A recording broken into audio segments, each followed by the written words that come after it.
এবং এক্ষেত্রে রাজনৈতিক দলগুলোর ভিতরেও নিজেদের একটা সংস্কারের প্রয়োজন আছে বলে আমি মনে করি, যেটা আমরা আমাদের মাঝে সবসময় করার জন্য চেষ্টা করছি।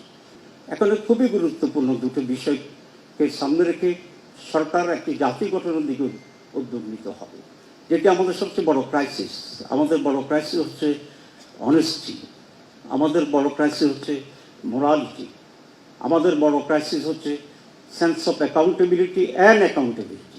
উপস্থিত আজকে যাদের সুযোগ্য নেতৃত্বে এই বাংলাদেশ অথবা আগামী বাংলাদেশ, সে সমস্ত প্রাজ্ঞ বিজ্ঞ রাজনীতিবিদবৃন্দ, আসসালামু আলাইকুম রহমতুল্লাহ।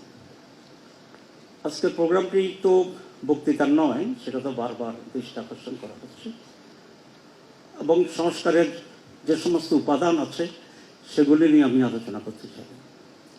আমি ধন্যবাদ জানাতে চাই এই সরকারকে আজ হোল এবং এই সরকারের সংস্কারে যারা প্রতিনিধিত্ব করছেন তাদেরকে। আমি মনে করি সরকার এই বিষয়ে সঠিকভাবেই এগোচ্ছে এবং যে প্রক্রিয়া ওনারা আগাচ্ছেন, আলাদা আলাদাভাবে কমিটি করেছেন, আমাদেরকে শেষভাবে অবহিত করেছেন, আমাদের সংস্কার প্রস্তাবে যেন আহ্বান করেছেন।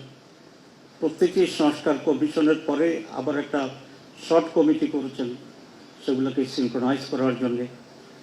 তারপরে আজকে এটাকে প্রাথমিক ইনফরমেশন বা শুরুটা করেছেন, এরপরে ইন্ডিপেন্ডেন্টলি এবং ইন্ডিভিজুয়ালি পার্টি ওয়াইজ আবার এক্সচেঞ্জ করবেন, বলে this is the proper way.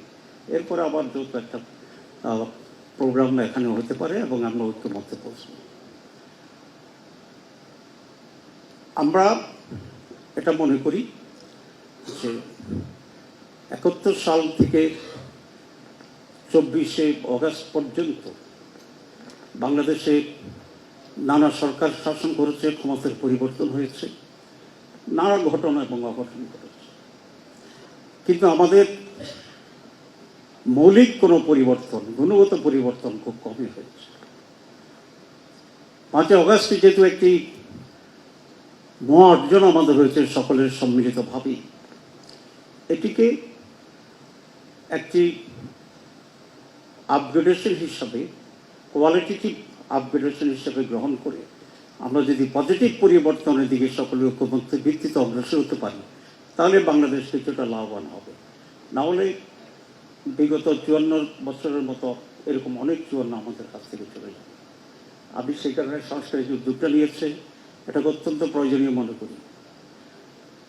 এখন নির্বাচন সংস্কার, জাতীয় নির্বাচন, স্থানীয় নির্বাচনের যে কথাটি আসছে, বাংলাদেশ জামাত ইসলামী শুরু থেকেই খুব স্পষ্ট করে এটা বলেছে যে আমরা কিছু গুরুত্বপূর্ণ সংস্কার প্রয়োজন মনে করি নির্বাচনের আগে, এবং এই প্রয়োজনীয় সংস্কার করার পর যত শীঘ্র সম্ভব নির্বাচন অনুষ্ঠান করা এটা সম্ভব। এবং মহামান্য প্রধান উপদেষ্টা বলেছেন নির্বাচন সংস্কার একসাথে চলবে। দিস ইজ আওয়ার প্রিন্সিপাল, দুটি একসাথে চলবে এবং একটি পর্যায়ে, কতিপয় পর্যায়ে একমত হয়ে আমাদের আগতে হবে, এই জন্য যাতে করে আমরা একটা বেটার বাংলাদেশ পাই, একটা বেটার সিস্টেম পাই এবং একটি সুন্দর নির্বাচন পাই, একটি সুন্দর সরকার পাই, একটি সুন্দর রাজনীতি পাই। এবং এক্ষেত্রে রাজনৈতিক দলগুলোর ভিতরেও নিজেদের একটা সংস্কারের প্রয়োজন আছে বলে আমি মনে করি, যেটা আমরা আমাদের মাঝে সবসময় করার জন্য চেষ্টা করছি। প্রতিটি বিষয় তো আমাদের ভিতরে ঐক্যমত্য আছে, যেমন বাংলাদেশের স্বাধীনতা, সার্বভৌমত্ব; 2 টেকসই গণতন্ত্র; 3 সুষ্ঠু নির্বাচন; 4 দুর্নীতিমুক্ত বাংলাদেশ; 5 ন্যায়ের শাসন এবং সকলের জন্য ন্যায় বিচার পাওয়ার গ্যারান্টি। এই প্রতিটি বিষয় যদি আমরা ঐকমত্য পোষণ করতে পারি, এবং দ্বিমত পোষণ করার কোনো সুযোগ আছে আমি মনে করি না, এবং এটাকে টেকসই করা এবং বাস্তবায়ন যেভাবে হতে পারে সে পর্যায়ে যে সমস্ত সংস্কার প্রয়োজন, আমি মনে করি এখন ওই সমস্ত সংস্কারের প্রতি আমরা ঐকমত্য পোষণ করতে পারি।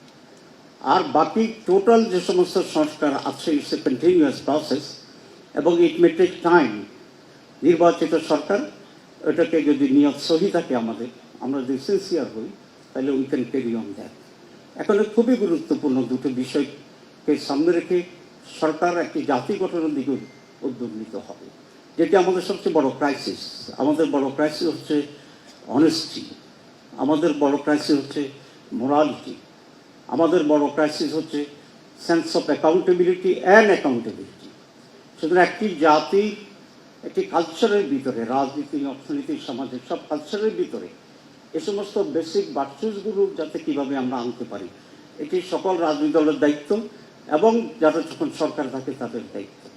সেই রকম একটি পরিবর্তিত moral based, education based, honesty based একটা ফরওয়ার্ড গোয়িং নেশন সেন্টিমেন্ট যদি তৈরি করা যায়, তাহলে আমরা আশা করি সময়ের ব্যবধানে বাংলাদেশ সঠিক জায়গায় পৌঁছবে এবং আমরা একটি সুন্দর বাংলাদেশ রেখে দিতে পারবো আমাদের নেক্সট জেনারেশনগুলোর জন্য। আমি এই কথা বলেই এই আশাবাদ ব্যক্ত করি এবং যেটাই পজিটিভ তার প্রতি জামাত ইসলামের সমর্থন আছে, এটা খুব ফ্র্যাঙ্কলি এবং ব্ল্যাঙ্কলি বলে। আর যারা 5 আগস্টে সেই জুলাই আগস্টের বিপ্লবে জীবন দিয়েছেন, রক্ত দিয়েছেন, ত্যাগ করেছেন, তাদের সেই ত্যাগের প্রতি শ্রদ্ধা জানিয়ে আমি আমার বক্তব্য শেষ করছি। ডিটেলস আমরা যখন কমিটি বলবে তখন আমরা বলবো ইনশাআল্লাহ। আসসালামু আলাইকুম রহমতুল্লাহ।